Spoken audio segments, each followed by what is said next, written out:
Student कसे आहात? Again निका मॅम इज हियर आणि आजचा आपला टॉपिक आहे statement pattern and logical equivalence. जे आपण स्टेटमेंट्स पाहिले बरोबर, अँड गेट पाहिलं, ऑर गेट पाहिलं, त्याच्यामध्ये मग त्याचे ट्रूथ टेबल्स कसे तयार करायचे सगळं पाहिलं. आता हे स्टेटमेंट पॅटर्न म्हणजे नक्की काय? मग जे आपले स्टेटमेंट आहेत त्याचं जे आन्सर आपल्याला मिळतं ते एक तर टॉटॉलॉजी असेल, कॉन्ट्रडिक्शन असेल किंवा कंटिंजन्सी असेल, या टाईपचं आपल्याला मिळतं. हे 3 टाईप म्हणजे स्टेटमेंट पॅटर्न. त्याच्यामध्ये काय? Tautology, contradiction and contingency. आणि नेक्स्ट टॉपिक आहे लॉजिकल इक्विव्हॅलन्स. म्हणजे काही स्टेटमेंट्स हे लॉजिकमध्ये असतील तर ते लॉजिकली इक्विव्हॅलंट असताना ते वेगळे आहेत, पण लॉजिकली त्यांचे ट्रूथ टेबल्स काय येतात? सेम येतात. त्यामुळे आपण त्यांना काय म्हणणार आहे? Logically equivalence. अर्थातच म्हणजे बघा, पी अँड क्यू हे एक स्टेटमेंट आहे बरोबर, याचा एक ट्रूथ टेबल वेगळा आहे, पण यालाच negation of P and negation of Q हे एक स्टेटमेंट आहे. हे दोन्ही स्टेटमेंट दिसताना कसे दिसतात? वेगळे दिसतात. पण जर आपण ट्रूथ टेबल यांचा जर काढला तर ह्याची आणि याच्या व्हॅल्यूज काय येतात? सेम येतात. म्हणजेच काय? लॉजिकली ते काय? इक्वल आहेत. म्हणून असे काही एक्झाम्पल्स आपण पाहणार आहे, त्याचे ट्रूथ टेबल तयार करणार आहे आणि ते लॉजिकली इक्विव्हॅलंट स्टेटमेंट आहेत हे आपण दाखवणार आहे. आणि नेक्स्ट काय पाहणार आहे? स्टेटमेंट पॅटर्न्स पाहणार आहे. त्याच्यामध्ये जसं की हे आहे, याचा ट्रूथ टेबल काय असतो? टी, एफ, एफ आणि एफ. याच्यामध्ये टी पण आहे, एफ पण आहे बरोबर. काही ठिकाणी काय येईल? आपण लास्ट कॉलम मध्ये जे आन्सर पाहतो पी, क्यू आणि पी अँड क्यू. तर काय? हे टी एफ एफ असं असतं, हे टी एफ असं असतं बरोबर. हे काय येतं? टी एफ एफ एफ बरोबर. तसं ऑर्गेट पाहिलं, हे काय येतं? टी एफ येतं बरोबर. याच्यामध्ये टी आहे, एफ आहे, याच्यामध्ये टी आहे, एफ आहे. त्यामुळे याच्यामध्ये दोन्ही पण आहे. काही पॅटर्न मध्ये काय येतं? सगळे टी येतात. काही याच्यामध्ये काय येतं? सगळे एफ येतात. आणि काही याच्यामध्ये कंबाईन येतं टी एफ. तर त्यापैकी टॉटॉलॉजी कोणाला म्हणणार, कंटिंजन्सी कोणाला म्हणणार आणि कॉन्ट्रडिक्शन कोणाला म्हणणार? तर आपण हे एक्झाम्पल मध्ये पाहूया. आपलं क्वेश्चन असं असेल, युझिंग द ट्रूथ टेबल. बघा, क्वेश्चन असं असेल, using the truth table examine whether each of the following statements is tautology, contradiction and contingency. म्हणजे तुम्हाला खाली काही स्टेटमेंट्स दिलेले आहेत आणि त्यापैकी चेक करा की कोणतं स्टेटमेंट पॅटर्न मध्ये आहे, टॉटॉलॉजी, कॉन्ट्रडिक्शन आणि कंटिंजन्सी. तर पहिलं स्टेटमेंट आपण पाहूया. पहिला question, P and Q and negation P or negation Q.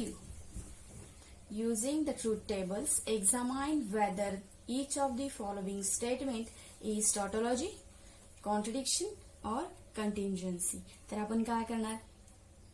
नेहमीप्रमाणे ट्रूथ टेबल तयार करणार. P, Q. त्याच्यानंतर आपल्याला बघा, आता थोडंसं ट्रूथ टेबल तयार करताना आपल्याला जास्त कॉलम्सची गरज पडणार आहे, त्यामुळे इकडनं लिहिते पी, क्यू. त्यानंतर काय? P and Q. त्यानंतर आपल्याला काय लागणार आहे? Negation P, negation Q. त्यानंतर कशाची गरज आहे? निगेशन पी और निगेशन क्यू. त्यानंतर आपल्याला काय? This P and Q and negation P और, म्हणजे आपलं लास्ट काय असणार आहे? P and Q and negation P और निगेशन क्यू. राईट. तर यामध्ये तुम्ही असंही करू शकता, याला फर्स्ट म्हणा, second, third, fourth, fifth, sixth. आणि ज्यावेळेस असं इथे मोठं स्टेटमेंट येतं, इथे जर बसत नसेल तर आपण काय म्हणणार? इथे 3 अँड विच कॉलम? 6 असं सुद्धा आपण म्हणू शकतो. आणि याला आपण लास्ट काय? 7th नंबर कॉलम असं म्हणणार आहे. ठीक आहे. तर आपण टेबल ड्रॉ करूया.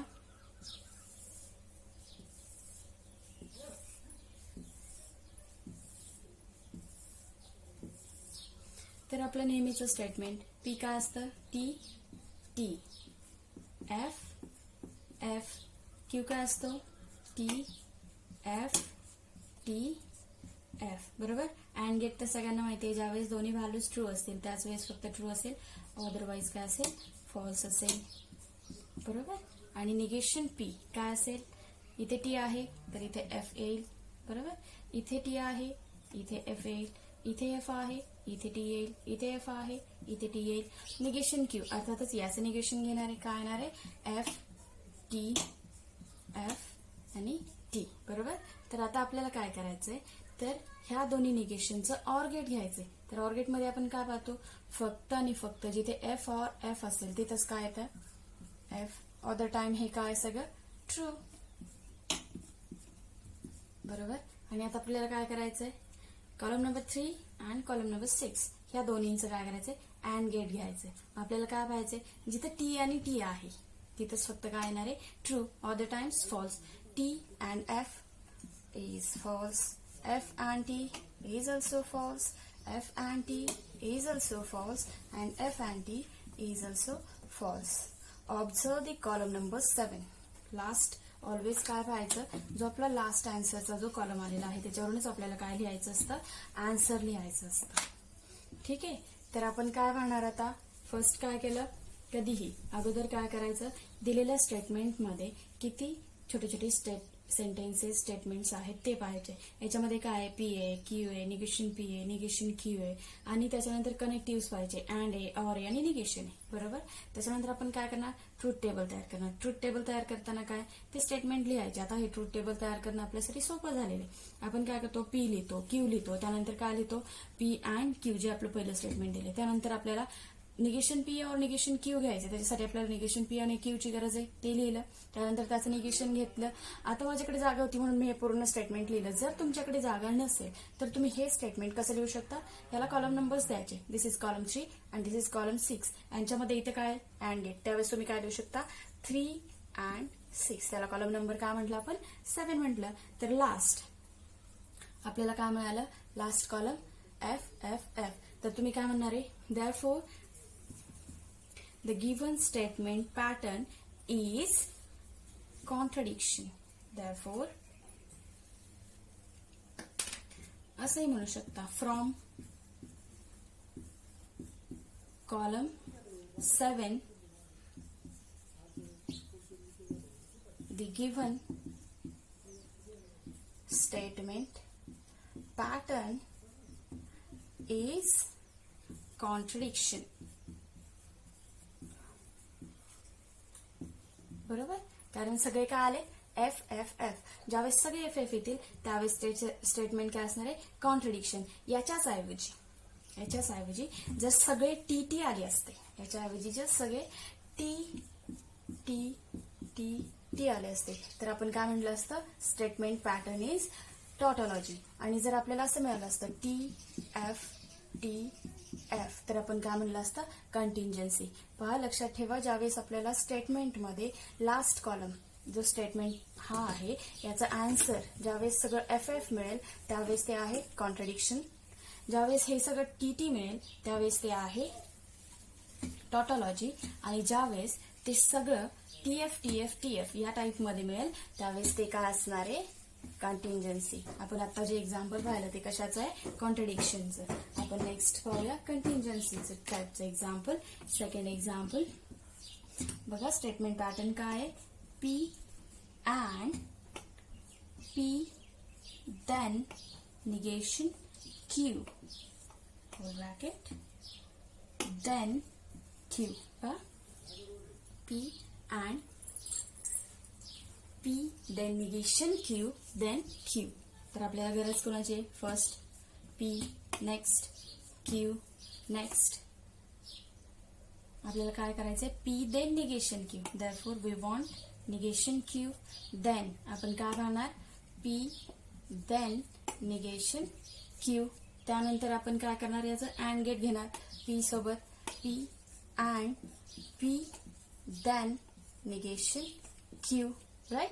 आणि त्यानंतर मग आपलं नेहमीप्रमाणे दिस इज 1 2 3 4 5. मग आपल्याला काय मिळालं, this 5 statement then second statement. बरोबर. आपलं हे जे स्टेटमेंट आहे ते काय आहे, P and P then negation Q या सगळ्यासोबत देन. आता इथे बसत नाहीये त्यावेळेस आपण काय करणार, मग असे सांगितल्याप्रमाणे काय करायचं,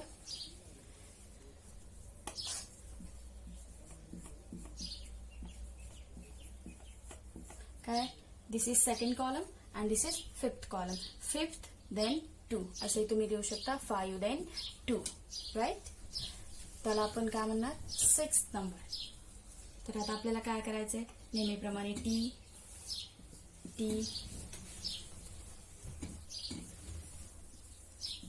एफ आणि एफ राईट. त्यानंतर काय पाहणार, टी एफ टी एफ. त्यानंतर निगेशन याचं अर्थातच एफ टी बरोबर. त्यानंतर काय, पी देन निगेशन क्यू. आता देन मध्ये आपण काय पाहिलंय, फक्त ज्यावेळेस टी देन एफ असेल त्याच वेळेस हे स्टेटमेंट काय देतं, एफ देतं. अदरवाईज काय देतं, फॉल्स देतं. बरोबर, अदरवाईज काय देतं, फॉल्स देतं. बघा, टी देन एफ हे काय असणार आहे, F. T then T is true. F then F is also true. F then T is also true. आता आपल्याला काय करायचंय, हे आलेल्या फोर्थचं पी सोबत काय घ्यायचंय, अँड गेट घ्यायचंय. पी सोबत काय घ्यायचंय, अँड गेट घ्यायचंय. पी अँड फोर्थ कॉलम बरोबर. T and F is F. T and T is T. F and T is F. F and T is also F right. आता आपल्याला काय करायचंय, हा जो 5 नंबरचा कॉलम आहे त्याच्यामध्ये आणि जो सेकंड नंबरचा क्यू कॉलम आहे याच्यामध्ये काय घ्यायचंय, देन ऑपरेशन करायचंय. इफ देन बरोबर, कंडिशनल. मग आपण काय करणार, 5 देन 2 म्हणजे F then T is true. T then F is false. F then T is T and F then F is also T. बघा, T then F only this statement is false, otherwise true. Okay, तर आपल्याला इथे T मिळाला, इथे F मिळाला, इथे T मिळाला. Last column observe करा. लास्ट कॉलम मध्ये आपल्याला काय मिळतंय, टी पण मिळतोय आणि एफ पण मिळतोय. असं ज्यावेळेस येईल स्टेटमेंटचं आन्सर त्यावेळेस आपण काय म्हणणार आहे त्याला, कंटिंजन्सी. काय म्हणणार आहे त्याला, कंटिंजन्सी. तर आपण आन्सर काय लिहिणार, from column number 6 we get the statement pattern is contingency. Statement pattern is contingency. पहिलं काय पाहिलं, जर लास्ट कॉलम, जर आन्सरचा सगळा कॉलम हा जर एफ एफ एफ या टाईपचा आला तर काय, कॉन्ट्रडिक्शन बरोबर. आणि जर कॉलम या टाईपचा आला, टी एफ टी, तर काय, कंटिंजन्सी. आणि जर कॉलम हा जर टी टी टी या टाईपचा आला तर टॉटॉलॉजी. समजलंय. आता आपण पहिलं एक्झाम्पल पाहिलं त्याच्यामध्ये सगळं काय आलं होतं, एफ एफ एफ. त्याच्यामुळे ते पॅटर्न कोणता होता, स्टेटमेंट पॅटर्न कॉन्ट्रडिक्शनचा होता. याच्यामध्ये काय आलं, टी एफ टी एफ. त्याच्यामुळे हा पॅटर्न कोणता झाला, कंटिंजन्सीचा. आणि नेक्स्ट पॅटर्न कोणता होणार आहे, टॉटॉलॉजी. आता बघूया आपण नेक्स्ट थर्ड, ज्याच्यामध्ये लास्ट कॉलम आपल्याला टी टी मिळाला पाहिजे. बघा, P or Q or R हे एक statement. If and only if हे खूप मोठं स्टेटमेंट आहे. P or Q or R, याच्यामध्ये आर आहे त्यामुळे आपल्याला काय करावं लागेल, 3 स्टेटमेंट्स लिहावे लागतील. जे की फर्स्ट असेल पी, सेकंड असेल क्यू, नेक्स्ट असेल आर. याच्यामध्ये काय, T T T T, F F F आणि एफ बरोबर. First 4 is T, next is F. इथे काय, first 2 T T F F, next T T F F right. आणि next alternative T F T F T F T F right. आता आपण काय करणार आहे, तर पी और क्यू अगोदर बघावं लागेल, त्यानंतर P or Q or R बघावं लागेल, त्यानंतर काय बघावं लागेल, क्यू और आर बघावं लागेल, त्यानंतर काय P or Q or R बघावं लागेल. आणि अर्थातच हे मोठं स्टेटमेंट इथे बसणार नाही. मग आपण नेहमीप्रमाणे 1 2 3 4 5 6 7. आता इफ अँड ओनली इफ आपल्याला अप्लाय करायचे कोण आणि कोणामध्ये. बघा 5 नंबरचं statement P or Q or R. 5 if and only if म्हणजे 7 नंबरचं P or Q or R. बरोबर. This is column number 8. असं आपल्याला करायचंय. तर आपण काय करणार, नेहमीप्रमाणेच पहिलं पी और क्यू. आता पी और क्यू मध्ये फक्त जिथं जिथं एफ असेल तिथंच काय येणार आहे, फॉल्स येणार आहे. अदरवाईज हे स्टेटमेंट काय असणार आहे, ट्रू असणार आहे. बरोबर. तर काय फर्स्ट टी और टी इज ट्रू, टी और T is also true, T और F is also true, T और F is also true, F or T is true, F or T is true, FF is false, FF is also false, right? Next काय बघणार आपण, याचं आणि R चं OR gate घेणार आहे. बरोबर. T or T is T, T or F is T, T or T is T, T or F is T, T or T is T, T or F is T, F or T is T and F or F is F. बरोबर.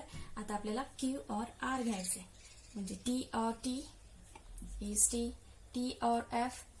बघा T or F is T, F or T is T, F or F is F, T or T is T, T or F is T or F or T is T, F or F is F. येते लक्षात. आता काय, याचं or gate घ्यायचंय P सोबत. बरोबर. याचं or gate कोणासोबत घ्यायचंय, पी सोबत घ्यायचंय. आता आपल्याला काय मिळणार आहे बघा, पी और 6th कॉलम, टी और टी इज टी, टी और टी इज टी, टी और टी इज टी, टी और एफ इज टी, टी और एफ और टी इज टी, एफ और T is T, F or T is T और F or F is F. Right? आता आपल्याला 5 and 7 column, 5 आणि 7 column यांच्यामध्ये काय करायचंय, इफ अँड ओनली इफ वापरायचं. बरोबर. इफ अँड ओनली इफ मध्ये आपण काय पाहिलं, ज्यावेळेस दोन व्हॅल्यूज सेम असतील, मग त्यात ट्रू असो किंवा फॉल्स असो, स्टेटमेंट पॅटर्न आपल्याला काय मिळणार आहे, तो ट्रू मिळणार आहे. आणि जर दोन व्हॅल्यूज डिफरंट असतील, मग त्या एक ट्री असेल एक एफ असेल, त्यावेळेस आपल्याला काय मिळणार आहे, एफ मिळणार आहे. बरोबर. आता या दोन्हीमध्ये आपल्याला इफ अँड ओनली इफ पाहिजे. इथे तुम्ही पाहू शकता T T T T T T आणि फक्त इथे काय लास्टला एफ एफ आहे. सगळ्या व्हॅल्यूज सेम आहेत, हा कॉलम आणि हा कॉलम. तर आपल्याला काय मिळालंय, सगळं काय मिळणार आहे, T T T, T if and only if T, T if and only if T, T if and only if T, T if and only if T. सगळं काय मिळणार आहे, टी मिळणार आहे. is also if and only if f is also t. बघा last column number 8 आपण observe करू शकतो. आपल्याला काय मिळाले, सगळं टी टी. आणि ज्यावेळेस आपल्याला असं सगळा कॉलम टी टी मिळेल, त्याला आपण काय म्हणणार आहे, टॉटॉलॉजी. काय म्हणणार आहे, टॉटॉलॉजी. आपण बघा परत एकदा पाहूया कशाला काय म्हणायचं.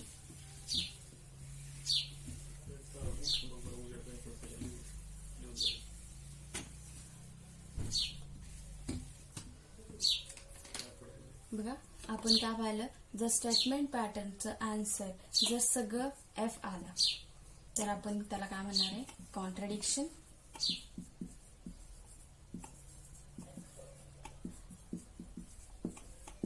जर सगळं जर टी आलं, तर आपण त्याला काय म्हणणार आहे, टॉटॉलॉजी. आणि जर दोन्ही आलं, टी एफ या टाइप मध्ये आन्सर आलं, तर आपण त्याला काय म्हणणार आहे, कंटिंजन्सी. कंटिंजन्सी. बघा जर स्टेटमेंट पॅटर्न हे जर एफ एफ सगळं एफ आलं, तर आपण कॉन्ट्रडिक्शन म्हणणार आहे. जर स्टेटमेंट पॅटर्न हे जर सगळं टी आलं तर आपण त्याला टॉटॉलॉजी म्हणणार आहे. आणि जर स्टेटमेंट पॅटर्न जर कंबाईन आलं TF TF TF किंवा FF TT TT FF या टाईपचं तर त्याला आपण कंटिंजन्सी म्हणणार आहे. या ठिकाणी आपण काय पाहिलं तर सगळं स्टेटमेंट पॅटर्न्स पाहिले, टॉटॉलॉजी, कॉन्ट्रडिक्शन अँड कंटिंजन्सी. आपल्याला नेक्स्ट टॉपिक पाहायचा लॉजिकल इक्विव्हॅलन्स. तर क्वेश्चन असं विचारतात, using truth tables prove that following logical equivalence. तर आपल्याला काय करायचंय, काही स्टेटमेंट पॅटर्न्स पाहूया जे की लॉजिकली इक्वल असतात, ज्यांचे ट्रूथ टेबल्स इक्वल येतात. पहा आपण एक्झाम्पल पाहूया. P and Q is equivalent to negation P then negation Q. आपल्याला काय करायचंय, क्वेश्चन असं विचारतात, using the truth table prove that the following statement pattern is logically equivalence. म्हणजे काय, याची आणि याची व्हॅल्यू काय येते, सेम येते हे आपल्याला दाखवायचं. मग सेम काय करणार आपण, P अँड Q, नंतर आपल्याला निगेशन Q ची गरज पडणार आहे. त्यानंतर P देन निगेशन Q आणि होल याचं निगेशन. बरोबर. आता याला आपल्याला नंबर देणं गरजेचंच आहे, कारण हे एक स्टेटमेंट आणि हे एक स्टेटमेंट इक्वल आहे, तर आपल्याला दाखवायचं आहे 1 2 3 4 5 अँड 6. बरोबर. आता इथे आपलं statement T F F T F T F याचं अँड गेट माहिती आहे, ज्यावेळेस TT असेल त्यावेळेस T, अदरवाइज फॉल्स. याचं negation F T F T. आता P देन निगेशन Q, ज्यावेळेस T आणि नंतर F असेल त्याच वेळेस फक्त फॉल्स, अदरवाइज हे स्टेटमेंट काय आहे तर ट्रू आहे. बरोबर. आणि आपल्याला काय करायचंय, याचं निगेशन घ्यायचं, ते काय येणार आहे, F T T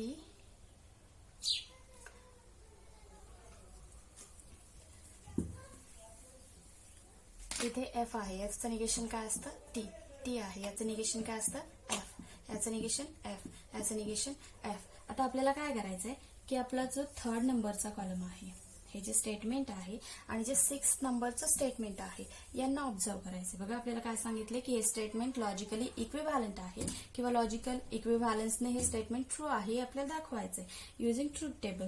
तर आपण 3 मध्ये पाहूया आणि 6 मध्ये पाहूया. बाय कॉलम नंबर 3 and 6 काय मिळते आपल्याला, 3 is equals to 6. Therefore, the given statement pattern logically equivalent. बरोबर. हे आपल्याला काय करायचंय, प्रूव्ह करायचंय. Therefore, the given statement is true by using 3 and 6 column. आले लक्षात. अजून एक एक्झाम्पल पाहूया आपण, ज्याच्यामध्ये आपण R पण घेऊया, म्हणजे तुमच्या ते पण लक्षात येईल. P Q आणि R तिन्ही स्टेटमेंट्स घेऊया. बरोबर. लास्ट एक्झाम्पल पाहूया. स्टेटमेंट आहे P and Q then R is equivalent to P then Q then R. पहा आता आपल्याला कशाची गरज आहे, P Q आणि R ची गरज आहे. बरोबर. मग काय, T T T T F F F आणि F. बरोबर. त्यानंतर also T T F F T T F F. त्यानंतर T F T F T F T आणि F. बरोबर. पहिलं स्टेटमेंट पाहूया आपण, P and Q. Always TT is true, TT is T, TF is F, TF is F, FT is F, FT is F, FF is F and FF is F. त्यानंतर आपण काय म्हणणार, P and Q then R.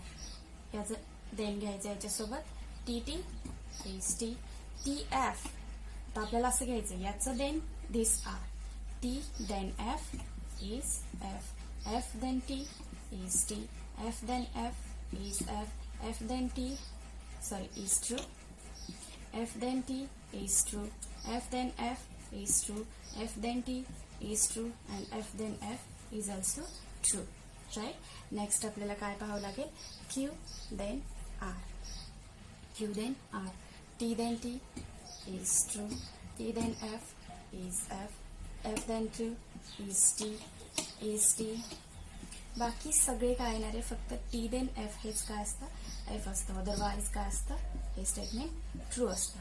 आता आपल्याला काय करायचंय की P then Q then R. P then this. T then T is T. T then F is F. T then T is T. T then T is T. बाकी सगळे F आहेत. मग इकडे काही असू द्या ते काय येणार आहे? ट्रूच येणार आहे. ठीक आहे. आता आपल्याला काय पाहायचंय? हे जे स्टेटमेंट आहे हे आणि हे लास्ट स्टेटमेंट. आपण नंबर देऊया 1 2 3 4 5 6 and 7. आपल्याला ऑब्झर्व करायचंय स्टेटमेंट नंबर 5 आणि स्टेटमेंट नंबर 7. पहा, स्टेटमेंट नंबर 5 आणि स्टेटमेंट नंबर 7 काय येते?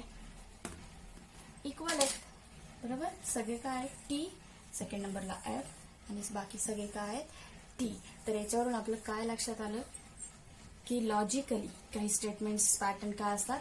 इक्विव्हॅलंट असतात. दिसताना काय दिसतंय? P and Q then R. P then Q then R. हे दिसताना वेगळं दिसतंय, पण जर आपण त्याचा ट्रूथ टेबल तयार केला तर लॉजिकली ते काय आहे? इक्विव्हॅलंट. आले लक्षात? तर आन्सर लिहिताना कसं लिहिणार? By observe column number 5 and 7. 5 is equivalent to 7. Therefore, the given statement pattern P and Q then R is equivalent to P then Q, Q then R is true. Okay? मग आपण आज काय पाहिलं? Statement pattern is tautology, contradiction and contingency आणि असे काही examples जे logically काय आहेत? इक्विव्हॅलन्स आहेत. तर आपण नेक्स्ट लेक्चरमध्ये काही क्वांटिफायर्स पाहणार आहोत आणि ज्याच्यामध्ये कॉन्व्हर्स, इनव्हर्स, कॉन्ट्रा पॉझिटिव्ह अशी काही एक्झाम्पल्स पाहणार आहे. ठीक आहे.